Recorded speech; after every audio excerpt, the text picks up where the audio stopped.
Hey guys, Pamela Gagnon and Zach Long here from PerformancePlusProgramming.com, and we're going to give you 5 ways to master the strict handstand push-up. So Zach is going to demonstrate the strict handstand push-up. You'll notice his hands are outside his shoulders. He presses tall, braces the core, and keeps the head neutral in order to safely maintain control at the bottom of the descent. So let's go through the 5 things we are going to do in order to master this skill.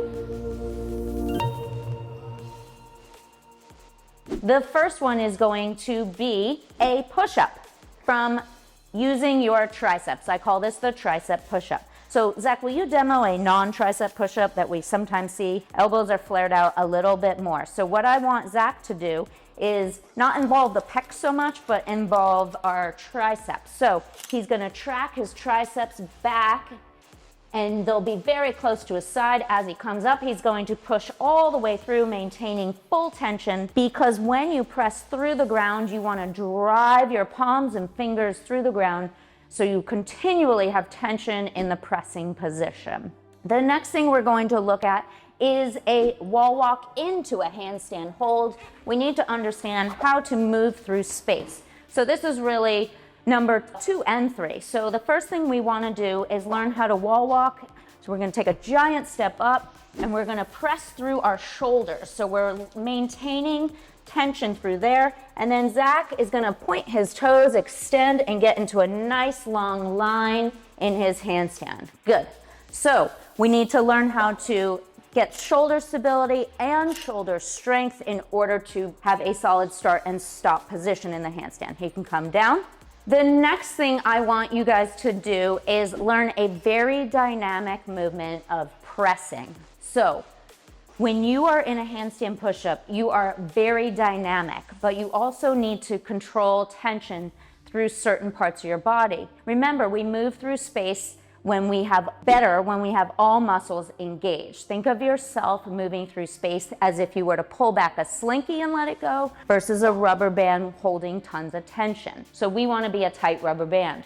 We're going to learn a Russian push-up. So the key to the Russian push-up is maintaining core strength. Now let's just watch Zach do one and see a common fault. So he's going to start on his elbows and he's going to go into the bottom of the push-up, but he loses a little bit of that core stability because he's getting into a flexed spine.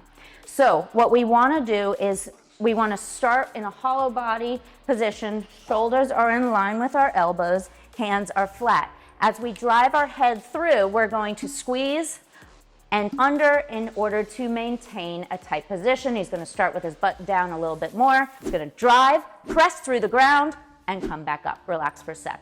What you'll notice Zach does well is he doesn't lose tension. Let me show you what that looks like. So if we were to lose tension, we would come down here. So what that's telling me is the athlete isn't strong enough to safely descend to their neck or spine.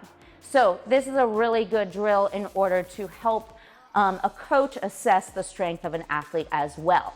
The final thing we're going to do is work on a deficit box handstand push-up. Now, the point of the deficit in a scaled position is to extend the range of motion and have a great time with this skill. If you need more work, make sure you check out our handstand and handstand programs in PerformancePlusProgramming.com.